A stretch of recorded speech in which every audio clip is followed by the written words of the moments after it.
ফেব্রুয়ারিতে ত্রয়োদশ জাতীয় সংসদ নির্বাচন। সারা দেশ প্রস্তুত হচ্ছে একটি অবাধ, সুষ্ঠু ও গ্রহণযোগ্য নির্বাচনের জন্য।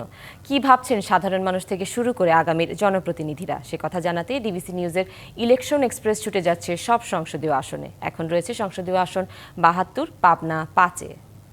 ডিবিসি ইলেকশন এক্সপ্রেসে আমরা আছি পাবনা ৫ আসনে, এটি সংসদীয় আসন ৭২। আমাদের সাথে যুক্ত আছেন জামায়াতে ইসলামীর জেলা সেক্রেটারি আব্দুল গাফার খান। আপনাকে স্বাগত জানাচ্ছি আমাদের সিএসআরএম ডিবিসি ইলেকশন এক্সপ্রেসে। তো আমরা যতটুকু জানি ইতিমধ্যে নির্বাচনী একটা আমেজ বইছে সারা দেশে, এই পাবনার ব্যতিক্রম নয়। আপনার পাবনাতে আগেও ২০০১ এবং তার আগে দুইবার আপনারা এখানে নির্বাচিত হয়েছেন। তো এখনকার পরিস্থিতিতে এখনকার প্রচারণা কেমন করছেন, কি মনে হচ্ছে আপনাদের? ধন্যবাদ আপনাকে, ডিবিসি এক্সপ্রেসকে ধন্যবাদ। পাবনা সদর ৫ আসন, ৫ লক্ষের অধিক এখানে ভোটার। আপনারা ইতিমধ্যেই সবাই জানেন যে এখানে ৫ বার মাওলানা আব্দুল সুবহান সাহেব এমপি হয়েছেন, যার ধারাবাহিকতায় আমরা এবারে প্রিন্সিপাল ইকবাল হুসাইন স্যারকে আমরা প্রার্থী বানিয়েছি।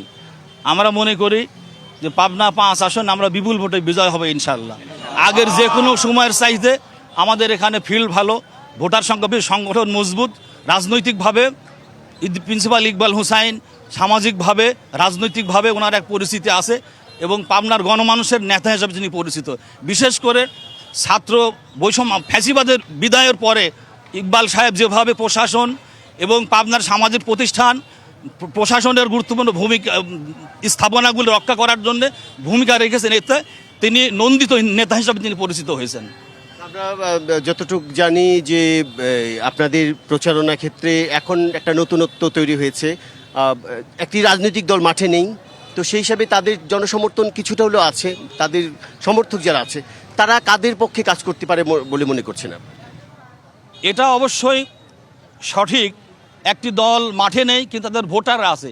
এক্ষেত্রে জামাত ইসলামের পক্ষ থেকে আমরা সকলকে, জনগণকে আমরা বলেছি, যারা মূল অপরাধী, যারা সন্ত্রাসী তারা ময়দানে নাই, কিন্তু সাধারণ ভোটার যারা, তারা আমাদের পক্ষে অনেকে সাপোর্ট দিয়েছে যে আমরা অতীতে কেউ ভুল করলেও আমরা এখন জামাতের পক্ষে আমরা সাপোর্ট দেব।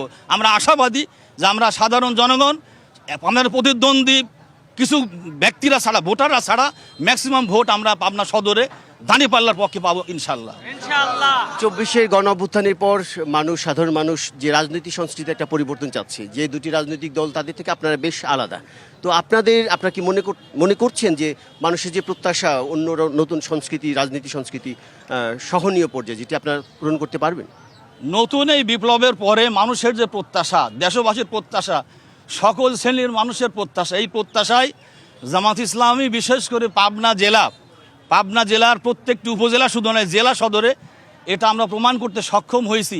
জুলাইয়ের চেতনা, ফ্যাসিবাদের যারা সন্ত্রাসী, ওদের বিচারের দাবি আমরাই জানিয়েছি এবং ভোটারের কাছে গিয়ে আমরা আশ্বস্ত করতে সক্ষম হয়েছি যে জামাত ইসলামী হলো নিরাপদ আশ্রয়। জামাতের পক্ষে ভোট দিলেই দেশের মানুষ নতুন একটি বাংলাদেশ পাবে ইনশাআল্লাহ।